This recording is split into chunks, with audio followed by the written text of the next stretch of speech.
nabo bonke abanye abakwazi ukungithola. Ngiyazi ukuthi uya live on your Facebook. Facebook wakho PS SJ Dlala. LPS. Oh yeah. Ngiyacabanga. PSSJ Dlala, and then bese kuba khona ipage eliwupastor ophelele, bese uba no DEE. Bangakhona ukuthola kulo njengamanje ngobu live. Ipage njengamanje I can share. Okay, later. But okwamanje ngitholakala ku PS. All right. SJ Dlala. Abange abaconnecteke bekubuke mroot baphinde bebone namanye ama series adlule oqale ngawo. Very powerful indlela waqala ngayo. Imnandi ke lento umuyilandelela. Yeah, no, imnandi mawulandelela. Mfundisi namhlanje usiphatheleni? Mfundisi uBhelebane, ngizokhuluma ngento engemnandi namhlanje. Ngiyaqala kancane. Ake ngifunde iverse lapha encwadini yabaseRoma chapter 6 verse 23. Okay. La khona iBhayibheli lithi ngokuba inkokhelo yesono ingukufa. Kepha isimo sombuso somusa kaNkuluNkulu singikuphila okuphakade kuKristu Jesu inkosi yethu. Namhlanje ngifuna ukukhuluma njengoba ngishilo ukuthi ngizokhuluma ngento engamnandi kahle. Ngeke ngifike nakumusa. Uyabona lo musa engifunde ngezathi leli verse linetezuthupe lebali. Linenkokhelo yesono bese liba nesiphiwo sika nkulunkulu. Kunenkokhelo yesono. Bese kuba nesiphiwo somusa. But angeke ngikhulume ngesiphiwo somusa. Mhlambe ke ngokusiza umoya, mhlambe ngiyogcina ngisithintile naso. But into engizokhuluma ngayo namhlanje ngizokhuluma ngenkinga edalwa isono. Uma umshumayeli obathandayo abantu nofisayo ukubasiza. Ubashumayeze kodwa ungabatsheli ngenkinga edalwa isono. Awuqedile ukubasiza. It's not enough. Yes sir, true. It's not enough. You can read the Bible, umlandela uJesu, umlandela umpostoli Paul, uzothola ukuthi they will preach kodwa abazogcina sebekhuluma ngesono nabo. Umpostoli Paul lo okhuluma ngenkokhelo yesono. And uzomthola ku chapter 5 wabaseGalatia, I think verse 19 wakhona uzofika mhlambe ku verse 21. Uzomthola ekhuluma ngemsebenzi yenyama. Usakhuluma ngesono. Kodwa usibiza ngemsebenzi yenyama. Khumbula phela ukuthi isono uma uJohn in the book of John, the epistle of John. Ngiyengizwa abantu bethu John lo umvangeli befuna ukuthi the book of ngokuka John. No, I'm saying in the book of, I think it's the first epistle of John, if I'm not mistaken. You will find that he explains. He explains ukuthi isono senzakala kanjani. Uzomthola kwesinye isikhathi omunye wabo ethi mekhuluma ngesono athi isono siqala sibe isibe isilingo angazokubiza kanjani kodwa siqala mina ngeke ngithi siqala siba ama feelings. Right? Kufike kwenzeke into ngaphandle situation evusa imizwa. Bese siyadlule kubeni nimizwa sibe yilast. Bese inkanuko thina siyake sithi inkanuko ngesizulu. But ilast it's a strong ngesingisi. Ngamanye sekumandla kakhulu. Sekuwa sekuyi emotion sekuwa ngezima ngithanda. Bese kuyadlula ke lapho kube isenzo esidalwe lama feelings sekuyisono ke leso. Uyayibona lona when isono uzomthola kwesinye isikhathi umpostoli Paul ekubiza ukuthi it's evil doing. Ukwenza okumbi. Yes, ukubiza ukuthi ukwenza okumbi. Ngithanda number 1 ukubize ngokuthi imisebenzi yenyama kwabaseGalatia. Waphinde wakubiza ngokuthi ukwenza okumbi. uJohani aphinde asibize isono encwadini yesambulo, I think chapter 22, uzomuza futhi esibiza isono ngokuthi naye ukwenza okumbi. Kodwa kuseyisono. La esifunda khona the Greek word for isono it's the Greek word hamartia, which means to miss the mark. It also means leli gama lelisho ukubreak the law. It also means not to obey God's command. It also means not to follow God's instruction.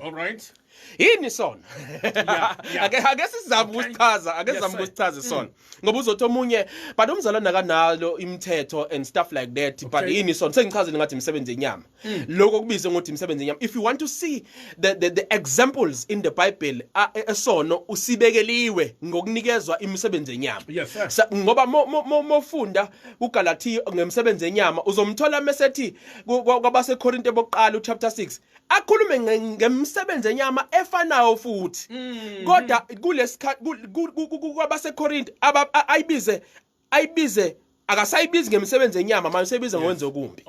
Iziphi lezo zinto ayibalile which I believe good they are an example of izono. Uzomuze bala ethi ningazikhohlisi ningavumi kube khona onikhohlisayo futhi. Abenzi bokumbi they will not inherit the kingdom of God. Bese yachaza athi number 1 those who do what is called idolatry. That is sin. Ukuphinga. No, idolatry. Idolatry ukukhonza izithombe. Yes. Nayi adultery ukuphinga nayo ikhona phakathi. Yayizwa leyo leyo. Aphinde futhi asho nokunye abala ubuthakathi. Abale drunkenness. Njengoba abantu kade bejabula. Uyayizwa leyo le? Drunkenness. Ziningi lezi zinto but hamba uyobheka kwabase Galatia chapter 5 ufunde wonke uzowathola lama example uhamba uyobheka na kwincwadi eSambulo chapter 22 uzokuthola lokwenza kube okhulunywa ngawo uhamba uyobheka na kwincwadi yabase Korinte u1 Corinthians chapter uzoyithola lama examples engikhuluma ngawo. Ziningi lezi zinto ezibalekile phela bane angeke ngiyibale zonke. Sexual immorality. Immorality is any kind of sex that you do outside of marriage. Any kind. Yes. Period. That is sexual immorality. Angizange ngibale ukuthi hlobo luni lonke. As long as it's not sex in marriage, that is sin. Adultery is sex ushadile kodwa not nomuntu oshade naye. So ziningi lezi iadultery isho ngishade mina. Yes. Kodwa wenza sex nomunye umuntu ongashadile naye ushade nomunye. Ukuphinga ngesizulu ke lokho. Ukuphinga ke lokho. Ukuphinga lokho. Unkosikazi wami ngiyolala nentombi nombani omunye. Yes, that is adultery. Sikubiza ngokuthi is cheating your wife. Yeah, it sounds good. Ziningi lezi zinto ezibaliwe zize zabalo kwazi kwakhuluma nangabantu abenza ihlobo ye sex nobulilo obufanayo but it's sin. It's sin. Ziningi I can't remember all of them. Those are the examples that I can give you. And I'm here namhlanje ukuzokhuluma nomlaleli na wonke umuntu okwazi ukungithola ezindleleni zokuxhumana ukuthi kunenkinga belebani edalwa isono. There is a problem that is caused by any wrongdoing, by any msebenzi yenyama. Angendaba ukuthi kubiza kanjani. But mina ngibiza ukuthi isono. Kunenkinga edalwa leyo nto. It's either uyenza ungayena umuntu omzalwane noma uyenza umzalwane kodwa angizokuvezela. Why ngikuvezele inkinga edalwa isono? Number 1 ukuthi ngifuna abantu bakwazi uku-identifya firstly the source of the problem. Uma identifyile isource ye problem uzokwazi ukuthola iformula noma isolution right with problem yakhe. Because I have seen so many of abazalwane bezama ukudila ne damage caused by the problem. I-problem edalwe isono. Yayizwa lento ngithi uzwela ukuthi kunomehluko khona i-damage edalwe inkinga bese kuba khona inkinga edalwe isono. Inkinga ne damage akufani. Ayifani leyo nto leyo. Yabona ukugula inkinga leyo. Kodwa angangenza example ngokuba ne cancer mayikhona icancer yamaphaphu. Ukugula lokho. Kodwa amaphaphu asekhona wadlekile. That's the problem. But ukudleka kwamaphaphu that's the damage caused by the problem ewugula okukubiza ngokuthiwa umdlavuzo noma icancer yamaphaphu. Yayizwa lona. So many people will try to deal with the damage caused. They are using the wrong formula or the wrong solution. Akangenzi uthi ikhona into nje. Problem edalwa ukungoni. Ukhona iproblem edala ukungoni. Awonanga. ilethwe ukuthi awonanga futhi awufuni ukona. Hey, ayijula Mruti. Yes. Ibizwa ngokuthi waleyo nkinga isilingo igama layo. Oh yes. Bese yes. Isilingo silethwa ukuthi awufuni ukona. And silethwa ukuthi fanele uwone. Usathana ufuna ukukonisa. Okay. Temptation leyo. That's powerful. Yenzeka kwesinye isikhathi belebane isilingo kube ungabi nayo imali. Okay. Isilingo kube ukulahlekelwa umsebenzi. Okay. Isilingo kube ukuthi uyagula. Ayikho kodwa into wrong oyenzile. Mangabe ungangikhola kulento engishoyo hamba uyofunda incwadi kaJobe. Akenzanga lutho, akonanga, akenzanga lutho, kodwa kwakufanele ukuthi abe nezinkinga ngoba fanele one. Yes sir. Bese kuba khona iproblem edala ukuthi manje hayi ukuthi awufuna ukona wonanga. Le isidala ukuthi wonile. Ulingwe waze wawa. Jesus. Leyo problem leyo ngeke udile nayo njengoJobe. Ngeke udile nayo njengomuntu odlule esilingweni. Okay. Ake ngenze iexample imlaleli lapha ekhaya nabo bonke abangibonayo eindaweni zokuxhumana. Ngizama ukuyenza uyiunderstand lento. Ngeke ngafunda iBhayibheli ngelinye ilanga phela ebane ngathola uJesu ngizokubiza ngokuthi ukulingwa nakho lokhuyana ngoba wayengonanga uJesu. As much as we knew what was the purpose behind lokuyakuhlukunyezwa kwakhe ethwele isiphambano, uzwakala meke ethwele isiphambano bemkhalela abanye athi ningangikhaleli mina, bese ezwakala esethi uma kunje emthini omanzi engabe kuyoba njani kumthini owomileyo. Ngamanye amazwi uJesu uzibiza ngokuthi yena uwumuthi omanzi. Ikhona eminye imithi eyomile. Ake ngikwenzele iexample ngomuthi owomile nomuthi omanzi. Yenzeka usihlahla number 1 owumuthi omanzi. Umanzi ngenxa yokuthi usaxhumene nomhlabathi. Yenzeka ethe manzi ngaphakathi kodwa amahlamvu awe amaqabunga abukeke ngaphandle losihlahla omanzi omile njengosihlahla omile. Yena womile ngaphandle kodwa ngaphakathi umanzi. Yini emenza ukuthi abe manzi ngaphakathi usihlahla number 1 ukuthi usaxhumene nomhlabathi. Uma usihlahla number 1 efuna ukudila neproblem yokulahlekelwa amaqabunga kudingala ukuthi ame up until isizini yokulahlekelwa amaqabunga iphele. Kudingala ukuthi ame up until isizini yokubuka ngathi womile idlule. Usihlahla number 2 yena ohlukene nomhlaba. Usihlahla number 1 yena amaqabunga lahleke ngenxa ukuthi kufika isizini. Ukoma kufikwe isizini. Kodwa siyambonga uNkulunkulu ukuthi isizini imfica exhumene nomhlabathi. Imfica exhumene nesource.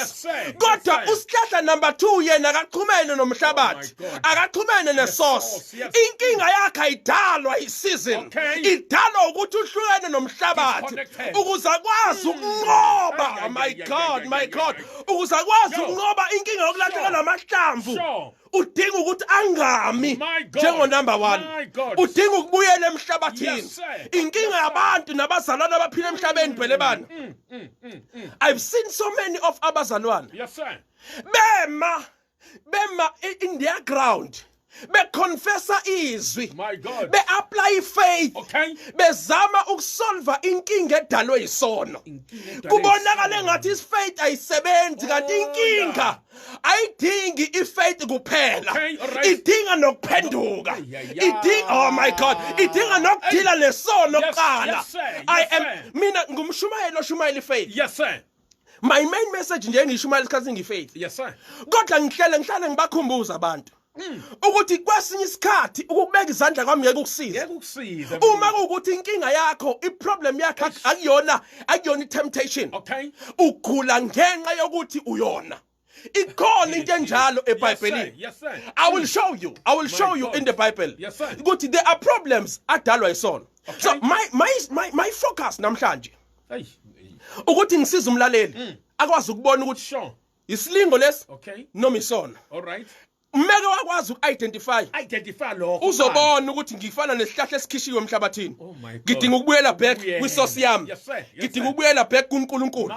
Kodwa mangabe ukuthi umlaleli lapha ekhaya uyalingwa uzothi umunye ngizokwazi ngani ukuthi ngiyalingwa nginikezile uchapter 5 wemsebenzi enyama ayikho yini kule msebenzi enyama ohleli kuyo ayikho yini imsebenzi enyama oyenzayo ongaphenduki kuyo uma unaleyo msebenzi enyama kungenzeka ukuthi inkinga yakhe idalwa ile msebenzi enyama ongaphenduki kuyo mhlawumbe khona ongamxoleli mhlawumbe unamagqubu ngizothi mina namhlanje lahla lezi zinto wakwashenye into babujobe ngelinye ilanga oh my god wakwashenye into enjengelinye ilanga wathi NJ enzi example afuna ukubiza altar call ikhumbula liyaqala yemzekelo wathi kwakukhona indoda yaphoseka emgodini le ndoda yaphoseka emgodini bayazama ukuyidonsa mebeyidonsa ayidonseki mangabe bekhipha bayidonsa idonseki intambi yanqamuka mebeyiphosela intambi okulomgodi abakwazi ukuyidonsa le ndoda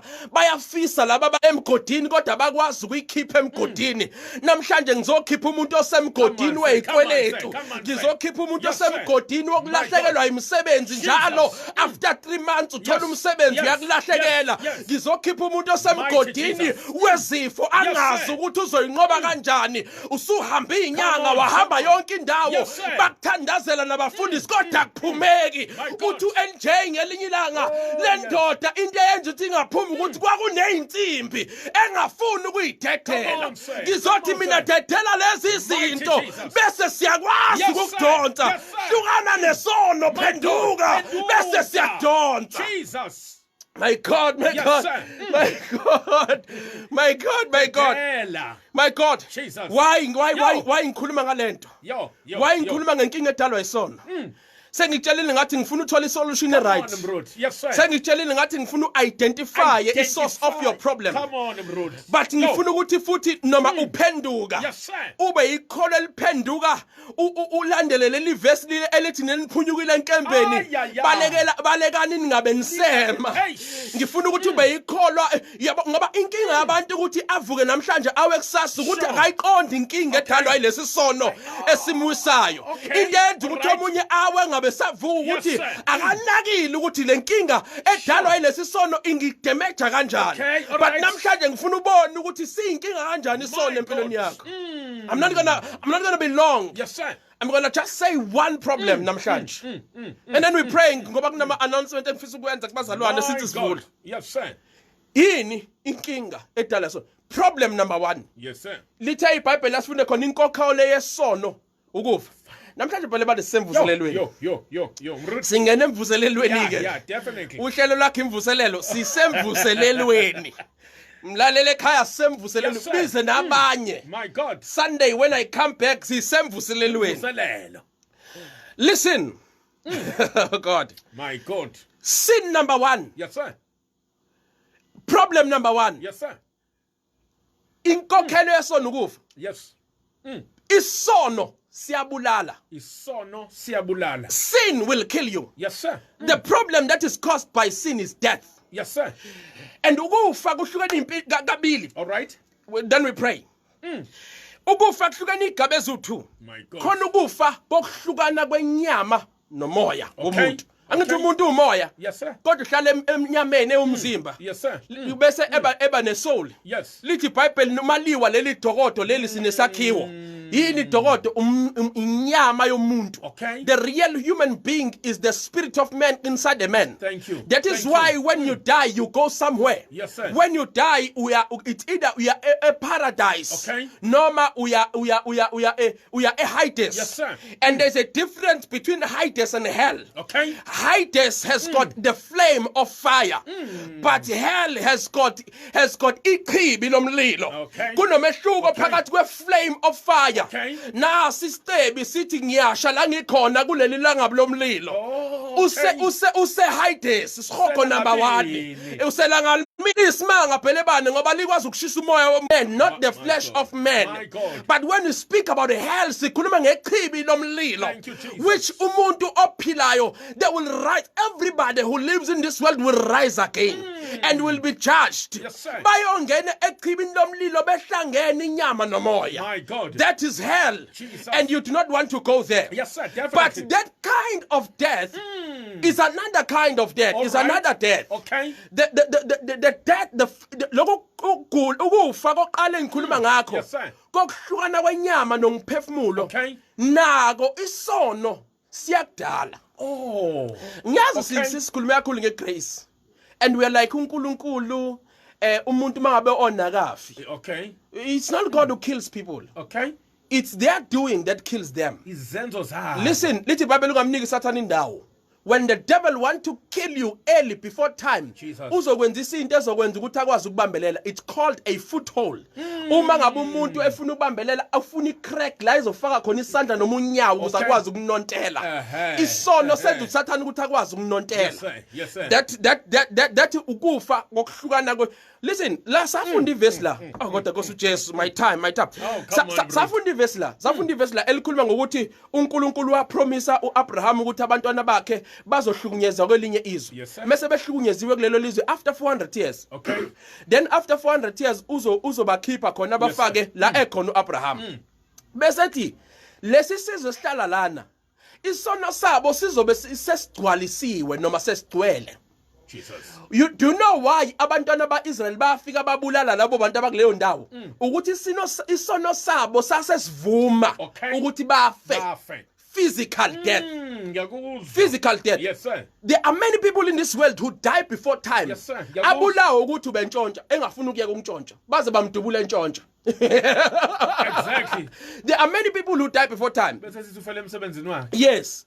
But number 2, bese kuba khona isono ukufa kwesibili, which is the first death actually. Okay. It's a spiritual death. All right. Okay. Ibizwa ukuthi spiritual death, yes. Okay. Spiritual death nayo ihlukene kabili. Khona ukufa okuhlukana phakathi komuntu noNkulunkulu esaphila. Okay. That is temporal. Okay. It can be fixed. And malungiswa lo. Yes. Ngiyakuzwa. And ngizokhuluma nomuntu osaphila Oh my namhlanje kodwa omunye walomuntu engikhuluma naye uexperience spiritual death ngoba akakaze ahlangane noJesu. Yes, sir. Uzothi omunye uthini ngeeternal security awungeke kancane ngeeternal security. Yes, sir. Ake ngidilana lento lithi iBhayibheli uma umfowenu ona mubuyise. Kodwa ngisho ukuthi nibuyise lo owenza isono sokufa. Ngamanye amazwi khona isono sokufa noma ieternal security khona bazongiza base Bible school. Noma ikhona ieternal security kodwa khona nesono sokufa ngizothi mina isono ukufa kwenyama Okay. nokufa kwasemoyeni. Yes, sir. Kokuhlukana komuntu noNkulunkulu. Bese kuba khona level number 2. Sithe ukufa koqala usaphila emhlabeni ku temporal. Yes, sir. It can be fixed. Yes, sir. But ukufa number 2, second death otholakala ku Revelation 22. Second death wona okuphosa ecibini lomlilo eternally. All right. Now spiritual death kodwa eternally. Yes, sir. Ohamba nepunishment eyinguna phakathi. Okay. Mlalela ngithandaza. My God. Ngingaqeda isikhathi sikabhelebane. Inhloso usolve kanjani Yes, ngoba sir. ngikwazi ukukhuluma ngani ngikuvule kanje Yeah. bese ngingakuthungi ngingakunikeza isolution. Exactly. How do you solve the problem yesono? Thank you, Jesus. Sithe ukuze usolve iproblem yesono fanele udile nesono. Okay. Fanele uhambe uyovala uyophenduka. Yes, sir. You must change. Yes, sir. You must stop sinning. My God. You must flee from sin. Yes, sir. Which means you must run away from. Isono siya avoid phela. Isono ubeka izandla bese kuyaphela. Ungafili sengathi ungona. Isono uthi noma ubeka izandla uphinde ube nama feelings okona. You avoid sin. You run away from sin. Uyabaleka. Uyaphenduka. You confess your sins to God. Yes, sir. And then uyayeka bese uyasibalekela. My God. You come back to God. My God. My prayer namhlanje sengithandaza ukuthi la ukhona angazini eyenzakalayo phakathi kwakho noNkulunkulu yenza ukuthi umzalwane ube yikholwa elingakafike. Umzalwane usindisiwe. Yes, sir. Kodwa ubanjwe isono. My God. And uyawabona ama result okubanjwa isono, ama consequences ukuthi izinto zakho seyiqala ukushaya ngenxa ukuthi ubanjwe isono. Yes. You disobeyed God, you know. Okay. All right. You are not doing the weight. Unembeza wakho uyakutshela. Njalo mawenza lento yenza unembeza wakho uyakutshela ukuthi lento iphambene nentando kaNkulunkulu. Okay. But you continue and you see the consequences. Yes. But you call the pastor to pray for you. And you are deceiving yourself mawubiza umfundisi ukuthi azokuthandazela ngoba you know ukuthi you must go to God. Okay. And confess your sins Yes, to sir. God and repent before you come and call the pastor. Yes, sir. Before you confess your faith. My God. Before you speak the word. Repent. Yes, sir. Come back to God. Yes, sir. God is your source. My God. Oh my God. My God. My Jesus. Ngizothi mlaleli la ukhona ekhaya buyela kuNkulunkulu. Yes, sir. uNkulunkulu ufana njengomhlabathi onezinto ezidingayo ukuze ukwazi ukuphila, ukuze ukwazi ukuqhakaza. Awuqhakazi nje empilweni yakho uyabona nawe ukuthi izinto zakho ibambekile awazi wenza indaba, but you know ukuthi kunento odinga ukukhululeka kuyona. Because of time I need to stop here. My God. Ngenxa yesikhathi sami angifuni ukusilimaza kakhulu namhlanje. But I will come back next time and speak about problem number 2. Okay. And then we zeleni zakho namhlanje. babegame Yes, Jesus. babuyele kuwe baba zonke izono elithi izilakha siqaphele nesono esithandelayo abaye baba bakwi addiction baba bakhulule. Yes, Lord. Ngegama lika Jesu waseNazaretha I give you praise. Amen. Pastor SJ Dladla emsakazweni imbali FM ngalesikhathi banaye suke ke mlalezi ngene emvuselelweni ngempela mfundisi siyabonga kakhulu lesigagele iviki lesithathe lesindawani Angisakhumbuli nama ngisakhumbule Angisakhumbuli. kodwa every time sithola ukudla okusha fresh mfundisi ngendlela emangalisayo. Nazi ke inkonzo sezivuliwe uhulumeni ke usesicabangelele mfundisi uhlele kanjani? Yabo nje njengoba ngifika la Yes. I had a meeting ekseni. We took about 3 hours and a half Udinga into sidingida lolu daba ngoba ziningi ingqinamba esibhekene nazo. Yes. But we have decided to meet all the requirements esiwanikeziwe uhulumeni. Mhlambe ngingathi nje kubazalwane isinqumo esiphume naso especially bazalwane base CFC Yes. eClermont. Akusona sase CFC as a whole lesi. Okay. Esami sase Clermont la Yes. ikhonza khona. Futhi akusona sebandla lonke lika Christ. Yeah. Strategy engidesire ukuzisebenzisa. Yes, sir. Ngithanda ukuthi wonke umuntu ofisa ukuthi azozokhonza nathi ngeSunday Okay. yamhla ka7 siyavula. I love Siyakhonza that. and iteam yokuhlangana kwethu kulo level bano level 3. Level 3. Yes. We are going there to pray. That's our theme. That's powerful. It's prayer. Nje ku level 3 we'll pray. Na ku level 4 ku level 2 we'll pray. Yes. Up until kuze kube khona ushintsho lenzakalayo. That's powerful. Mangabe khona ba5. So we'll have two prayer services. Yes. Okay. Kusukela ngo10 u12. Okay. That is 2 hours, right? Yes. The first hour songena naba 50. Okay. Sithandaze nabo. That's powerful Mrude. And then baphume komunye umnyango bangene laba abanye komunye umnyango. That is the second hour, which is 11 to 12. Siyangena nalaba futhi siyathandaza. All right. And ngiyacela ukuthi umzalwane ofisa ukuzokhonza nathi enze sure ukuthi ugqoka imask ngoba Okay. wonke umuntu uzobe egqoka imask nomfundisi. And then futhi enze sure ukuthi akanayo ukugula lokhu okungenza ukuthi methola isifo lesi yabona lezi zifo lezi. Yeah. Yes. Okulula. Yes. Mona lezo zifo nje eziphathelene nofuba ngicela uhlale ekhaya. Okay. That's the decision. Yes, I got. Sizoba sanitize abazalwane bengena bephuma soba screener futhi. Yes, balekile screen. Yes, but nanti into ebalekile. Mawufuna ukuza kunokwenzeka ukuthi ungayithola indawo. Senze indlela ukuthi abazana babhuke. Very important. Yes, abafone abazalwane basho ukuthi bazokhonza nathi ngomhla ka7. Achoose including abasebandleni. Yes, abasebandleni vele. Yes. Including nabangaphandle ngabafisa ukuba nathi. Exactly. Ngiyacela ukuthi ufone ubekisa indawo ngoba bazoyibekisa indawo meke baba u50 sikuphonsa ku-service yesibili ezoqala ngo11 to 12 which is 1 hour. Okay. Kanjalo mawukuthi awuyithola indawo kulama service omabili siyongena nathi kwelinye isonto elilandelayo. So siyenze kanjalo phela banziningi ezinye izinto kodwa kubalekile ukuthi ugqoke imask wenze sure ukuthi nezingane azizi ingane enkonzweni Sunday school. Nabantu thoba nge60 kuyaphezulu. Yes. Nabantu we advise abantu abana 60 kuyaphezulu ukuthi bangeze enkonzweni bahlale ekhaya. Hey madoda. Ngiyacela ID manje. kodwa Nkosi Jesu. Get an ID. Yeah. Zonke kodwa lezi zinto ezibaliwe nje Yeah.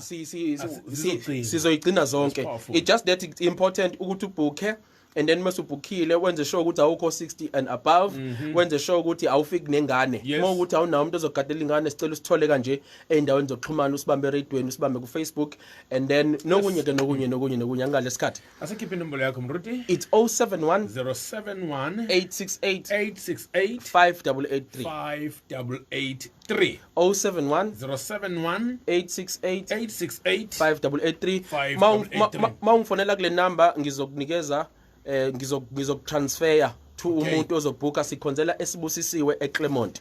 God bless you. Siyabonga Mruti.